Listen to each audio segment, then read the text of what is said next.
What if a single drop of blood could detect cancer before it starts to grow? And what if your doctor didn't even know that the test existed? Today, we are diving into the future of early cancer detection with Dr. Joshua Routh.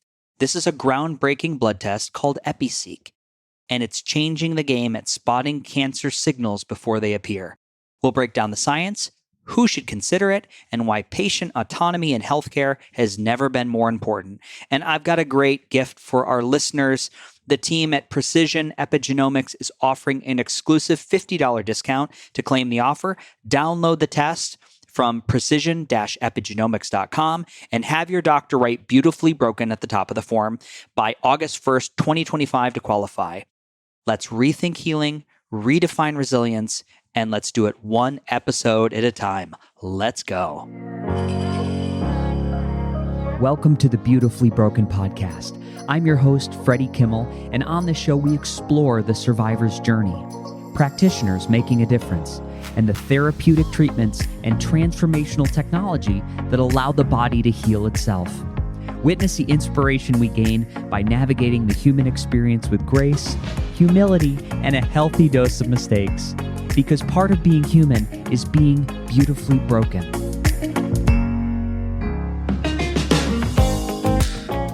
Ladies and gentlemen, welcome to the Beautifully Broken podcast. I am here with Joshua Routh. Dr. Routh, how are you doing today? I'm good, thanks, Freddie. How are you?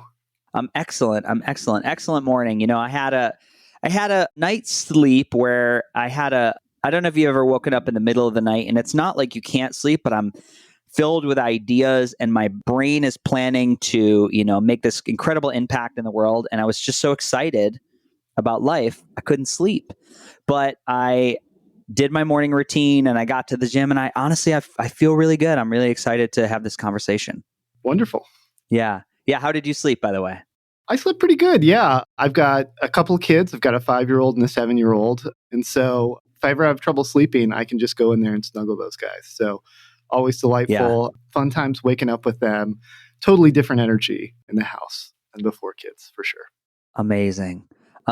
So we met at A4M, Advancements in Medicine and Longevity in Las Vegas, this past December. And your team had a really unique test that lots of people are talking about across the space of oncology and cancer and early detection, known as EPISEEK. And that is the test, correct? That's right, EPISEEK. Mm-hmm. EPISEEK. So, this has been in my field of awareness for a long time. We've not talked about it on the podcast. My understanding is this test is some sort of a liquid biopsy solution for early cancer detection. So I would love to jump in. And am I getting that right? Am I describing the test and, in fact, how it works and how it functions? I'd love to break that apart with you for the audience. Yeah, absolutely. So you said a lot of the right words there. So it's a multi-cancer early detection test. It's a liquid biopsy. This kind of testing is really something that a lot of healthcare providers have been asking for, patients have been asking for. One thing we know about cancer is the later you diagnose it, the worse the outcomes for patients. And we have some really phenomenal testing for some cancers where we can detect them early. Colonoscopy is maybe the poster child, right? Where you can find that colon cancer before it's even technically cancer, treat that, get rid of it. The problem is there's so many cancers and there isn't a great test for many of them. So these cancers aren't detected until later when the patient's symptomatic. What EPISEEK does is it looks at the patient's blood, looks at some epigenetic markers in there. So not actual DNA sequencing changes, but changes in part of the system that regulates gene expression and determines, do we think that this patient has cancer or not? And it really is effective at looking at a lot of cancers and many cancers that we don't have effective screening for. Incredible. And I would love to understand, both for myself and maybe the home listener that does not have an in-depth medical background, how is this functioning? How does it really work? Yeah. So how does the test work? What biologically? Yeah. Walk us through. I'm sitting with my practitioner. I said, hey, Freddie, you expressed interest in doing a liquid biopsy blood test for early cancer detection. I've got a box in front of me that I've ordered from you. What happens next? Yeah.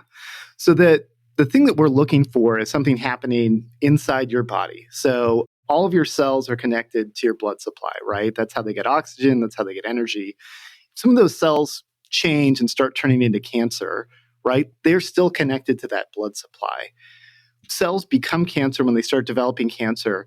They multiply more than other cells. That's one of the hallmarks of cancer, is this kind of out of control growth. And as those cells are growing, some of them die. And when they die, some of their DNA goes into the bloodstream. So EpiSeq, what we're doing is taking a blood sample, so just a couple tubes of blood in your doctor's office at a phlebotomist, in some special tubes that stabilize that DNA. They get sent to us in the laboratory. We do our analysis on it, and we're able to kind of separate, do we think that this patient has cancer, or we don't see evidence of cancer from this. And it's really looking at that cancer DNA that's there in the blood sample. If we were in a lab, what would the lab technician be doing? You know I've had guests on, they've done advanced cell spectrometry. Mm-hmm. Sometimes people are counting cells under a microscope. What are you guys looking at in the biopsy? Yeah, those are all great techniques. We don't look at the cells. So what we do is we take the cells, we get rid of them. So we spin the tube really fast, create some artificial gravity to get the cells at, and we're left with a cell-free component that's called plasma. We take that plasma and we do some chemistry on it that grabs onto DNA and lets everything else go away. And that's DNA isolation or nucleic acid isolation. So now we're left with DNA. Some of it could just be normal DNA. So regular cells in your body are dividing, multiplying, and dying, and some of that DNA gets left in there. So just the fact that there's DNA doesn't mean that there's cancer. We've got to do some more testing to determine, is this DNA coming from cancer or from healthy cells? And what we do in the laboratory is a chemistry called bisulfite conversion. It's a chemical process that changes DNA based on whether or not it's methylated. And then we have some techniques that are similar to PCR that everyone's familiar with from COVID testing, where we amplify, we make extra copies of DNA that looks like it's coming from cancer. We're able to detect that then. We've got some computer software that analyzes that, use some machine learning to help develop that, and then make a determination of, hey, do we think this is cancer or not? Okay. So PCR is polymer chain reaction for anybody. Is that correct? Polymerase chain reaction. Polymerase chain reaction. There you go. And then we talked about methylation pathways. Could you explain? Because sometimes we'll say a term, and there's an assumption that everybody knows what we're talking about. Now, I have a supplement in my cabinet that is methylation support from Thorne because I want help methylating. I've looked at my genetics, and it says, Freddie, you might want this in your longevity stack. Can you describe to us the process of methylation and why it's important? Absolutely. So you've got different cells in your body that do different jobs, right? But you only have one genome. So the genome, the DNA, you got one copy of your genes from mom, one from dad. That's kind of a fixed, static thing. And it's the instructions for all of the protein machinery in your body, all the enzymes in your whole body. But a neuron doesn't need the same machinery that a skin cell needs, right? They've got very different jobs, but they have the same blueprints. Epigenetics is the study of how does the body turn genes on and off in a healthy way, and how are genes turned on and off in disease as well. So aging is likely a methylation-related disease. That's why those supplements make sense scientifically.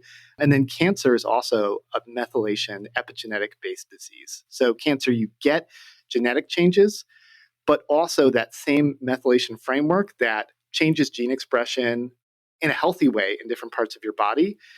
It can use some of the machinery that normally isn't used by a cell. It can turn genes on, turn genes off in a way that changes the behavior of those cells and helps them develop cancer. Methylation is one of those mechanisms. Methyl is a little carbon that can get attached to a DNA.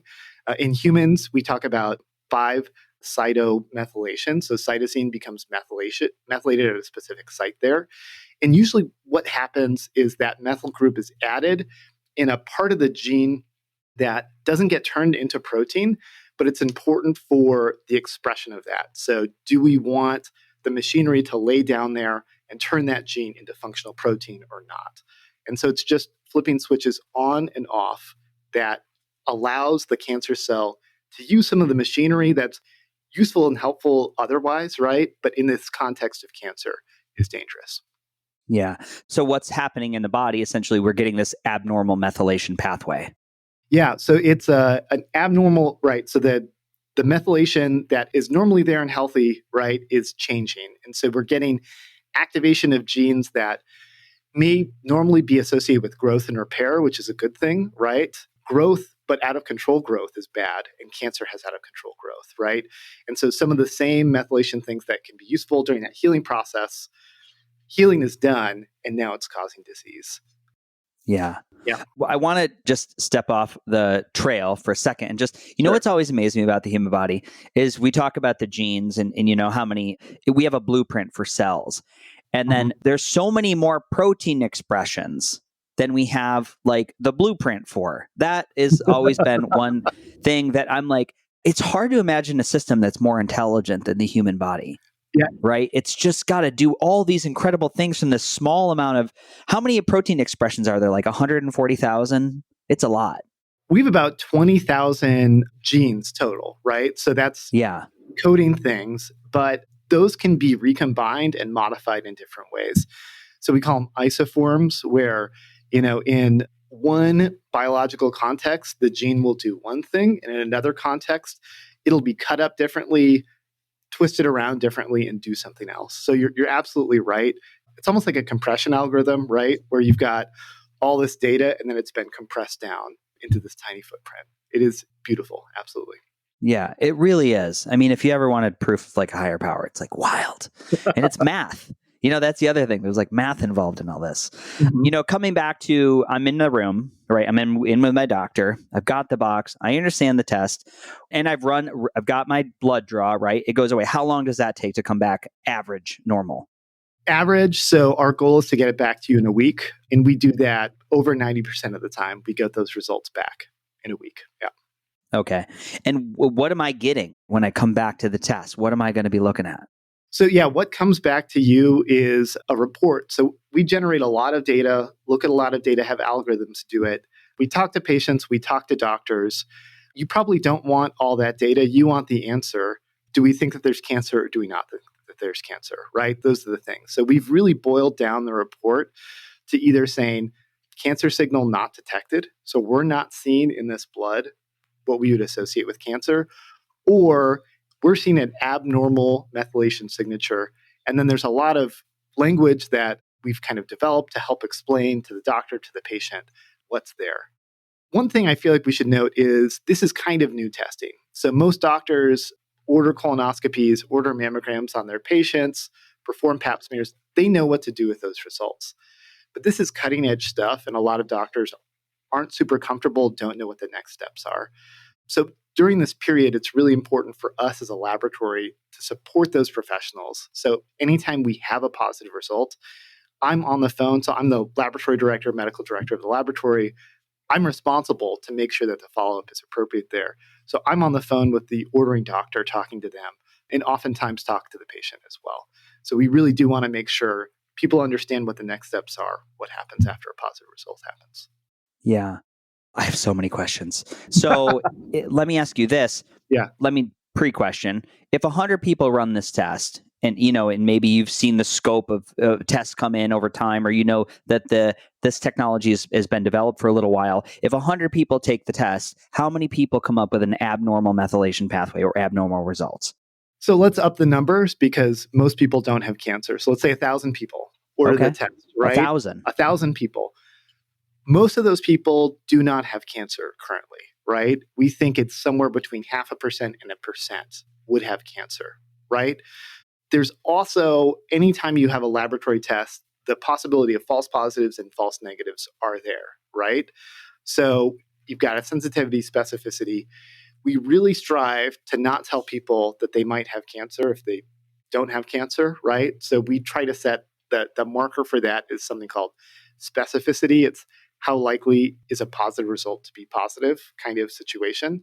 So in those 1,000 patients, maybe 5 of them would have positive results and they end up having a cancer. And then 5 patients in that group would have a positive result also. But in the workup for it, we can't find a cancer. So there's no cancer cause. There's something else causing that methylation signature there.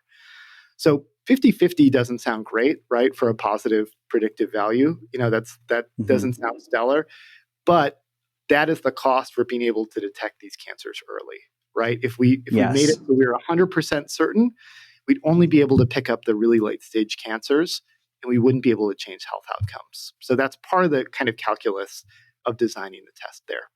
Yeah. Who would you recommend to get the test? Like if So you had a magic wand and you could say, who's this right for? yeah, I was in charge of making decisions for the whole healthcare system.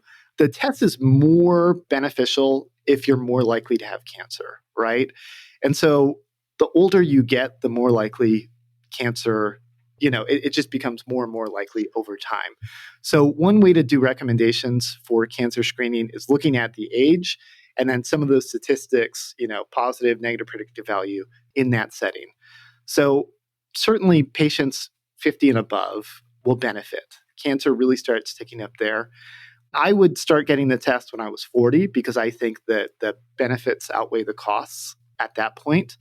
But people can make their own decisions. And we've had people in their 20s get the test. We've had people in their 30s get the test as well. Cancer can happen before the age of 40, certainly, right? There's no cutoff that says it happens only at these certain ages. So it's really going to depend on kind of your own personal desire to know kind of things there. The other group I think really it makes sense to do are people that have, a family history of cancer that's abnormal. Maybe they know that they are a carrier for a mutation that increases the risk of cancer. If they have some other risk factors for cancer from maybe a work exposure or something like that. So just based again on kind of assessing that personal risk and determining, does this make sense or not? Yeah. Yeah. I mean, in my head, I'm like, over 50, smoking, excessive alcohol consumption, lack of mobility, obesity, family history, a genetic predisposition like Lynch syndrome, that Absolutely. would be a good portion of the population who'd say, look, check the box. And again, I think it comes back to the point you made. This test, it's not about a 100% accuracy. It's about early detection. So using the tools that we have in the toolbox today, for me, I'm saying this all and I was like, oh my goodness, what a personal choice this is. Because I'm guarantee you there are people that are like, I don't want to know that. Absolutely. Yeah. Yeah. I was talking to my dad the other day. He's in the age group that I think would benefit from this. He'd prefer Yeah. not to. He doesn't want that information. To me, we can do something about it, right? Like if we can make a change and do something about it, I'd like to know.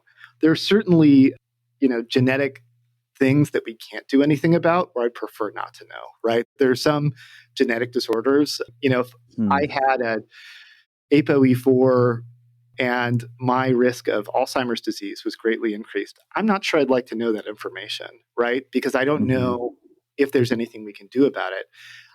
I probably would like to know because we're learning things, right? And I could be on the lookout, make some lifestyle changes, but I definitely understand people not wanting that information.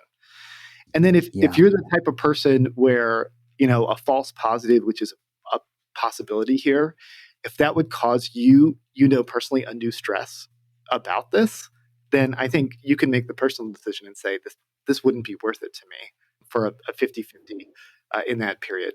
Because it is very upsetting for people to find out that they may have cancer. That is not something that anyone would like to hear. It is, but I will tell anybody that hears this on this podcast, anybody you listen to this, that's upsetting.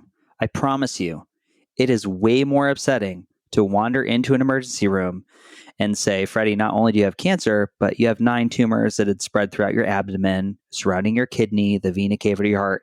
It's so different.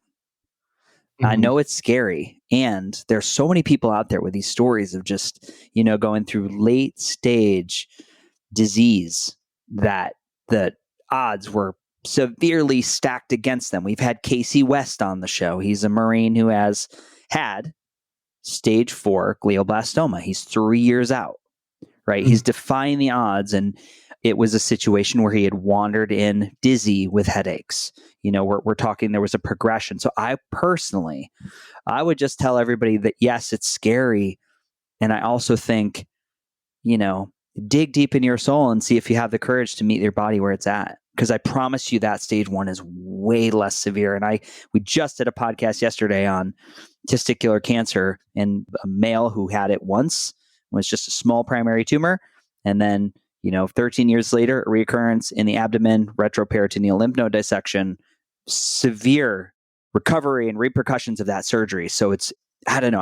I'm so excited, man. I would have loved to have this information, but it'd be tough to swallow it as 26-year-old to be like, are you kidding? It's not going to happen to me. I'm Superman. And that's exactly why I waited so long to go seek any kind of help. Yeah.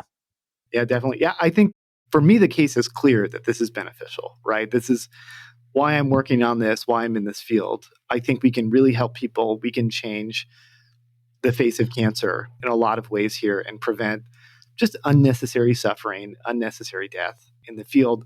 But as a physician, patient autonomy to me is still paramount, right? And so that's why, if you've got to make this decision for yourself, you and your doctor together is always, I think, sound advice. Yeah. I love that energy, Josh, and I respect that you're not pushing this. You're like, here, look, here's an option. Here's the science. Here's what this tool does. Here's what we can find. Here's the possible benefit. But I really do respect that because I think it is a highly delicate situation and everybody's going to have a different take on this given the relationship with their body and the medical system and their doctor. And, I could go on and on. Can we talk about, so I actually heard about the test. I was probably listening to a podcast. With Tony Robbins. He was talking about he's like, oh my God, the face of medicine is going to change. We're going to do, something with this test. So we're going to be able to do all these things. And you're never going to have late stage cancer again. And I've not done the test. I've actually asked for it and just never went through with get in the box and draw on the blood. And I've waited because I do labs 4 times a year. If I feel anything, I go get a scan. I check the protein markers, the BCHG, alpha fetoprotein, luteinizing hormone that were associated with my cancers. Yeah. Whenever I have a concern, that's so I do a lot of stuff and then the lifestyle stuff. So I feel good and I just waited. Team, not all muscle creams are created equal. Some of them give you that instant cooling relief, but what about the ingredients? Many contain chemicals that are absorbed directly through your skin and contain harsh dyes, preservatives, penetration enhancers that move that chemical right into your bloodstream and increases your toxic burden, full stop. This is why I switched to Silver Biotics Muscle Cream, because quality matters. The formula is designed for real recovery, not just a quick fix. It's powered by silver salt technology, magnesium, arnica, menthol, aloe vera, essential oils like wintergreen and peppermint. This is a clean biohacking blend that works with your body as opposed to loading it up with toxins.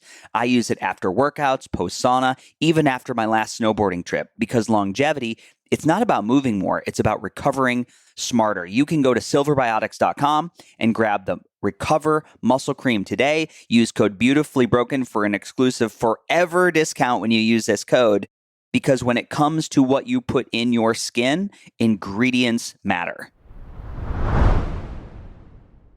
I would love to know, because there's a couple tests on the market. Are they doing exactly the same thing? Are there different levels of efficacy? Can we talk about that a little bit? Yeah, absolutely. So there is one test that is kind of the market leader here, and I'm not going to mention it by name, but you can probably figure it out. And it's very similar to EPISEEK. So there's a lot of things that are similar. I want to say I think it's a fantastic test. I know people that work for this company. I think they're doing great work. And it really was a leader, right, in raising awareness in this field and cutting edge in the development of some of the things here. So there's a test that's out there that is also looking at cell-free DNA methylation signatures. It's using a different, instead of using PCR polymerase chain reaction, the way that EPISEEK uses, it's using sequencing, which I've run medical sequencing labs. Most of my career has been doing that work. And it's a fantastic technology because you can look at basically more information at the same time. But it's a more finicky technology. The stars kind of have to align for you to look at pieces of DNA. And a lot of the time with cell-free DNA, your body actually fights against cell-free DNA. So viruses have DNA, and your body doesn't like viruses. So as soon as that DNA is out there in your bloodstream, your body's trying to take care of it because it could be a virus. It can't really tell the difference. And so this DNA is often in really small pieces and it's damaged. Sequencing can have a difficult time with that because it needs everything to be perfect. It needs the chemical to be correct on both ends, to adapt some things on there. So there's a lot of things that can go wrong. PCR, on the other hand, can work with damaged things. You can have abasic sites. It's a more robust look, but we can only look at a handful of targets. So what we did is we're using this technology that maybe can look at more molecules of DNA, can detect a lower amount of DNA, but a limited number of markers.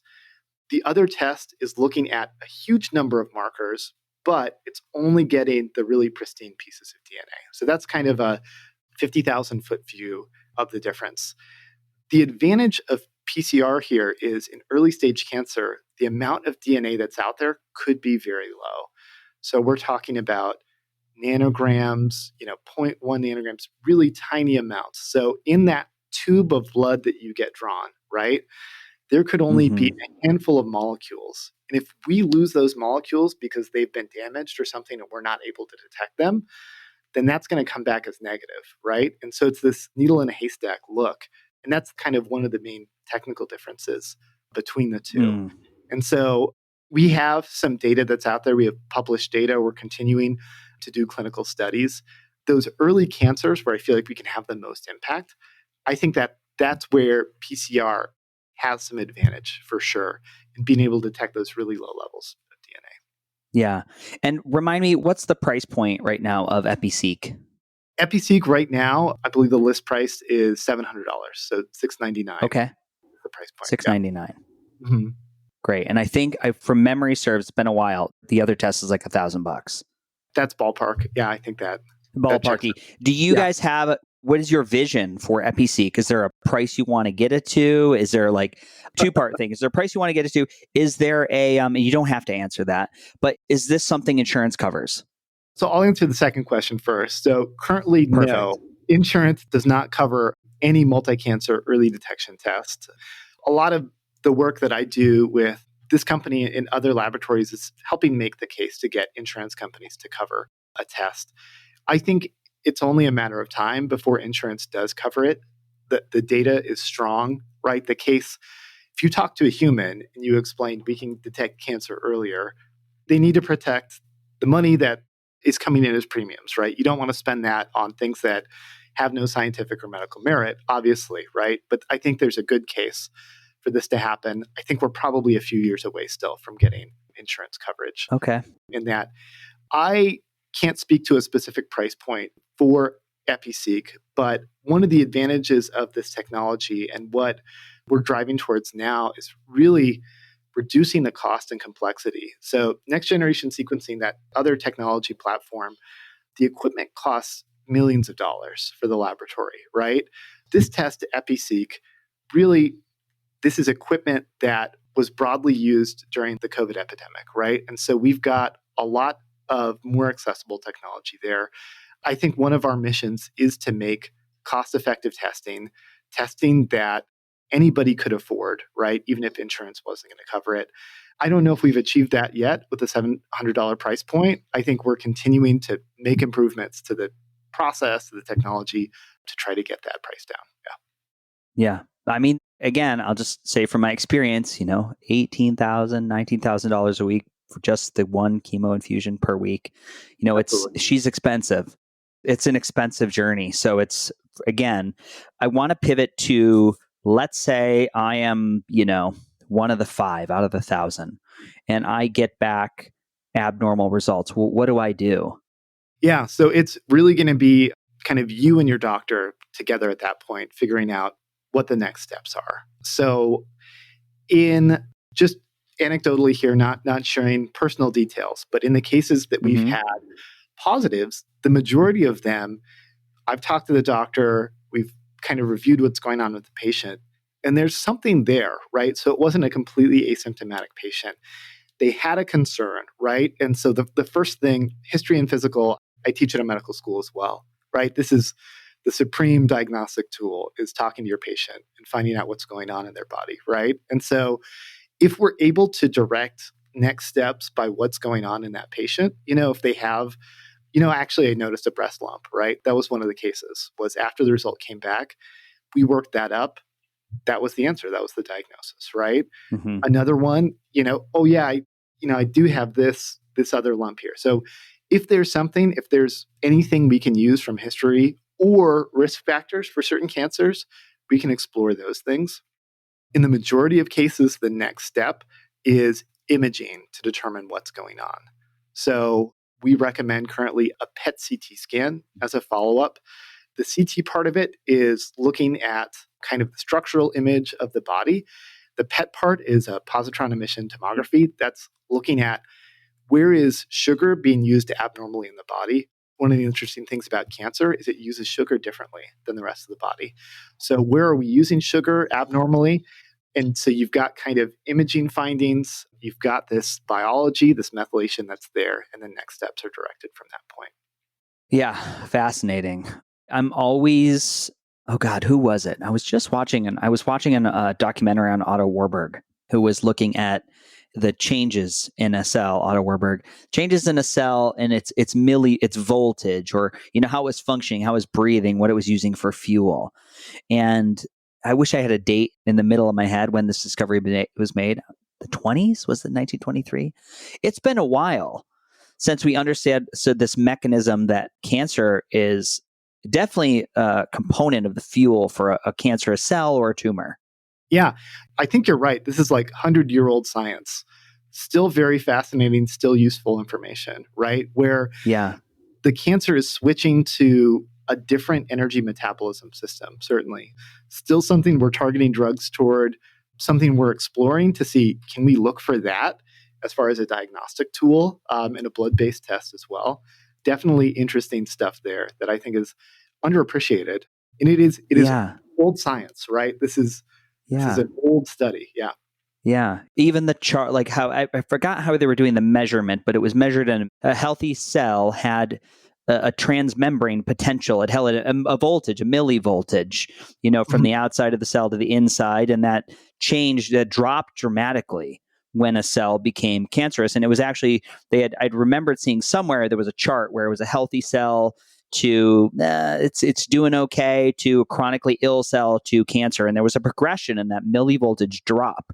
Yeah. And it's an energetic thing as much as it's a physical thing. So, take that how you will on the podcast, but just fascinating reading and definitely somebody to look into. What are your thoughts on where we're at let's focus on the US. I think there's a lot of, anyways, within my field, within my little silo, my area of bias, there's a lot of dissatisfaction with healthcare, if we'll say that. The joke is that it's just disease management and that's, if we look at it, we do manage a lot of illness. We don't necessarily, there's not a lot of cure. I've always been such a big believer in the environment, or the epigenome of my life choices are impacting health. Like, how do you think the war on cancer is going in America? And how much would you like to see of that conversation around the epigenome of somebody's lifestyle be brought into play in the world of oncology? Yeah, no, that's I think a great criticism. Certainly, we focus on disease and disease management and not on optimizing health. That's what our medical system has kind of traditionally been built around.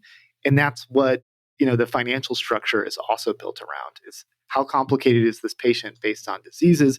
What do we do based on complaints, diseases, instead of how do we optimize this patient's health?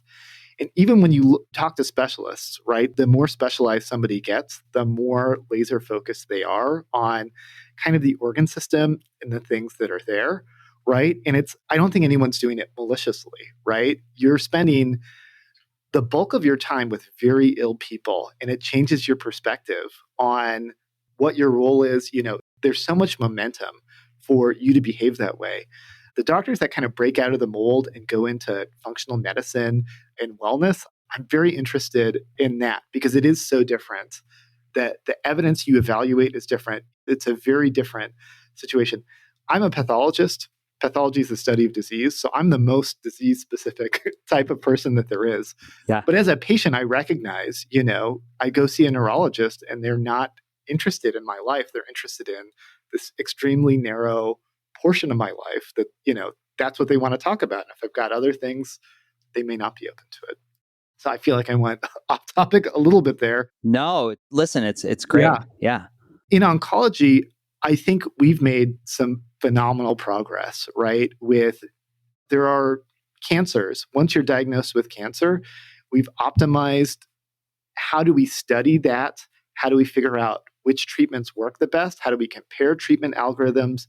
How do we integrate genetics in to find out that the treatment that's going to work for you, not for everyone?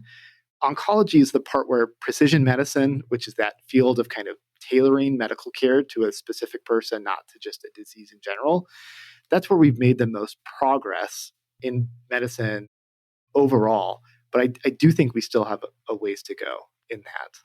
Yeah. In medical school, we talk about something called the biopsychosocial model, where the biology part of it, right, that's where we're focusing on disease and specific cellular mechanisms, et cetera, right?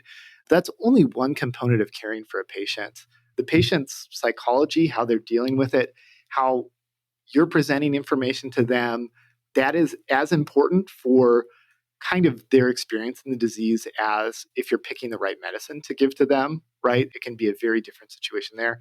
And then the social kind of framework as well. I think obesity is a great example where, yeah, we're developing new drugs to help fight obesity, but what are we doing to help as a society fight against the obesity epidemic, right? What are we doing for psychology and some of the things that are contributing to obesity there, right? Where, again, we can get reimbursed for a medicine, and so there's money and resources going to that, but it's only one component of the whole problem, if that makes sense. Yeah. Yeah, I think, we've touched on it a couple of times. It sounds to me like it's shifting that incentive model over time. So while we wait for that as people, I always remind, you do not need legislation to change so many of the big needle movers today. Totally. You don't need legislation. You don't need a bill. You don't need a permission slip. You don't need someone to tell you, it's really like tapping in and saying like, look, there are guiding principles of nature that I think we've traded off with advancements in technology, and we can look at those and examine it. Probably all know what they are. I know I am so addicted to my phone. I mean, it's even if I go in to like have a bowel movement, I was like, oh, I don't want to go with my phone. What am I going to do? It's just like, It's wild the pull that it has on my psyche. So that is, in this nervous system that is calling out functionality to my organs. I can't imagine how that's not impacted. So long-winded answer to say there's so much that we can address with that. Like, what is that rhythm? What's the tone of my nervous system? I'm ever allowing a state of ease during the day because we're doing more. There's more information. There's more access to just, we have supercomputers in our pockets. We do. Yeah, there's pluses to it and certainly some minuses as well. Yeah, 100%. 100%. So I'm going to do an EpiSeek test. Great. And we're going to have another person from your team on, hopefully back in the future. Okay. We're going to keep this ball rolling. I feel like this is a good bird's eye overview of what we can do. Oh, this is the other thing I wanted to ask you before we go off this topic. With this technology, are there certain cancers that are more probable of being detected than others? Are there things that really like this type of technology would knock it out of the park on, and maybe some that it's not so good at yet? Yeah, definitely. So great question there. There are strengths and weaknesses to the test just based on the biology of the cancers. So we talked about cell-free DNA coming out of the tumor. It looks like some types of cancer don't release as much cell-free DNA. We have a difficult time detecting those. And so the two ones where multiple, different people have trouble detecting them would be prostate cancer. It is difficult in a blood sample to pick that one up with the DNA-based method. And then breast cancer can also be very difficult to detect. There isn't a lot of cell turnover, just again, something about the biology there. We do have some information. I'm not sure if it's in our current publications, but we will have one coming out soon that kind of breaks down cancer by cancer, how we think the performance is, because that's really important information, especially if you're looking at a specific type of cancer you're worried about, to know that information. So we're trying to get that out there. Yeah, I know, because there's on the website on Precision Epigenomics.com, there's like a scroller and it's like stomach, bladder, kidney. It's like showing me the organ systems, because I think there's 24 types of different cancers that could come up as a abnormal pathway on the test. Is that correct? Yeah, and it could be more than that as well. So when we were designing the test, our goal is to detect cancer, right? And not really a specific cancer. So we looked for a signature that isn't specific to one cancer or another, but is kind of specific to cancer as a disease process. So the things on the website are likely cancers that we have detected with the test. So we've kind of shown, we've got evidence, we've got the papers to show we've detected this cancer. Now, there are a lot of cancers out there, right? And getting samples, doing these studies, we're continuing to do that work. So we'll continue to update the things there. But the test isn't really limited to a specific set of cancers. Does that make sense, Freddie? Yes. Yep. Yeah. A couple more questions. Is there anybody that should not do this test? We recommend against in people under 18. And then also, it's possible in pregnancy as well that false positives could be there. We haven't had any yet in pregnant individuals, but pregnancy is its own epigenetic behemoth. A lot of placental expression, embryonal expression, right, of methylation patterns are shared with cancer. And so we suspect the test may not be as specific in that population. So those are the two where we just don't have the data to say, hey, the false positive rate, it could be higher here. Wait till that baby's delivered, and then we'll do the test then. Yeah. And so if this is something I want to get, do I just go to the website and I order a test? Or is this something my doctor orders? Yeah, so it's not available to patients right now without a doctor's order. We really value that kind of follow-up with your doctor on those findings. We really don't want somebody to find out something, in isolation. That's a bad way to find out, some news where you don't have follow-up. So we do require a physician to order it. You can look online. There's an order form there. You could print that out and bring it with you to your doctor and say, hey, I'm interested in this testing. That's a reasonable thing to do. Any good doctor would be fine with that kind of approach. Yeah. Great. Yeah, that sounds really clear. Amazing, amazing, amazing, amazing. I thank you for your time. I'm super excited about this. I feel a much better level of education speaking with my friends about it when they're asking me about, because I just got, before we popped on yesterday, someone's like, do you do the circulating liquid biopsy? I was like, not yet. I was like, I haven't done it yet. I don't know enough. But this has been really, really clear. I think this is going to be incredibly valuable for people to hear. And then interesting, you said possibly the two that may not perform well, like breast cancer and prostate cancer. We have great screens for those already. Yeah, absolutely. Amazing. It doesn't mean that it wouldn't pick it up. It just means, again, that sensitivity, right? Our ability to pick it up early may be limited. Yeah.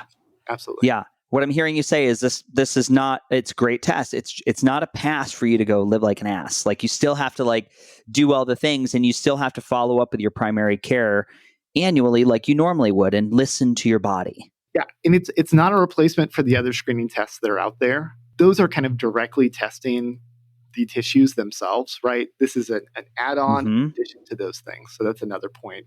You don't want to do this instead of a colonoscopy, for example. Yeah. Well, it's near and dear to my heart. I just had a family member go in for their first mammogram, no symptoms, and breast cancer, some levels of metastases. There was no signs, right? And so I just think, in the world that we live in, there's lots of change. Again, we mentioned this swing away from the guiding principles of nature. I think for me, it's a smart investment. I'm definitely going to do one. We'll definitely do a follow-up episode so we can get into the details. We can look at a printout, but I think this is a great starter. The Beautifully Broken podcast, Dr. Routh, we might title it Dr. Routh just so we get more traction. I joked about that, but now I think it's a good idea. Dr. Routh Talks Cancer. In this world of being beautifully broken, and this idea of when we fall and we put things back together, that's an opportunity for healing. What does it mean to you to be beautifully broken? What a great question. I mean, to me, it's maybe about accepting that, this is a broken world, that we are broken and we can still do great things. We still have value and things can still have value. Yeah. Yeah. And then if you had a magic wand, I'll let you have the magic wand again. You can tune in all the we'll do cell phones, not the TVs, cell phones of the world. They get to tune in to Dr. Josh. In the state of the world right now, there's a lot of turmoil going on, a lot of polarity. What would you say to people right now?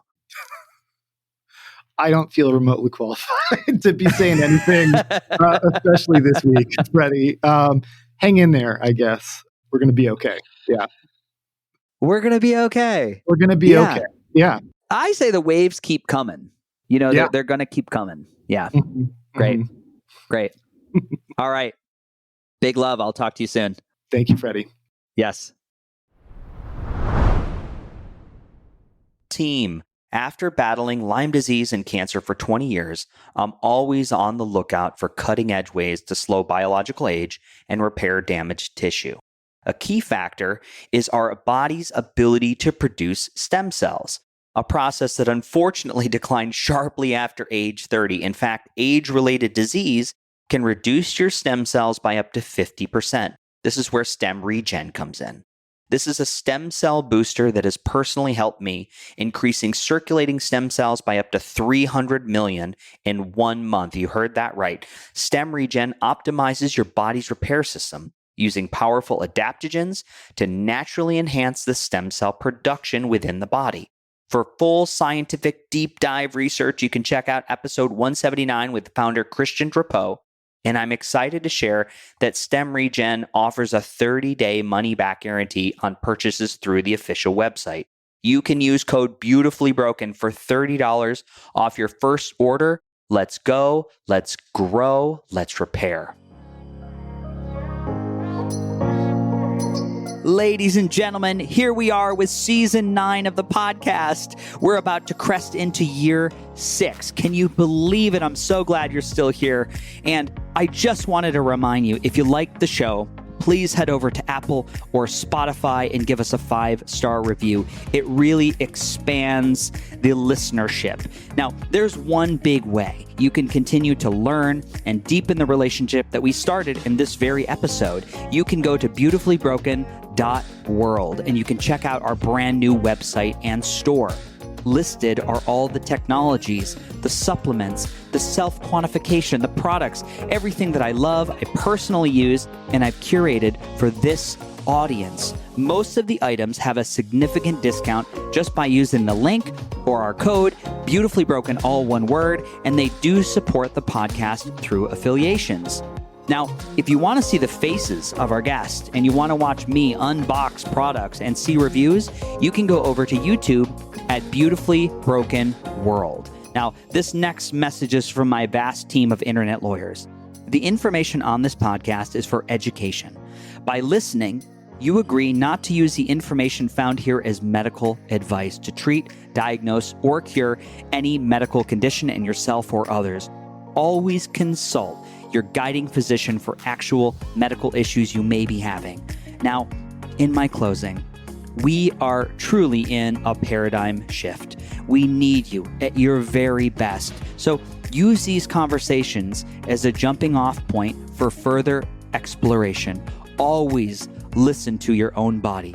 And remember, while life may be painful, how we put the pieces back together is a beautiful, beautiful process.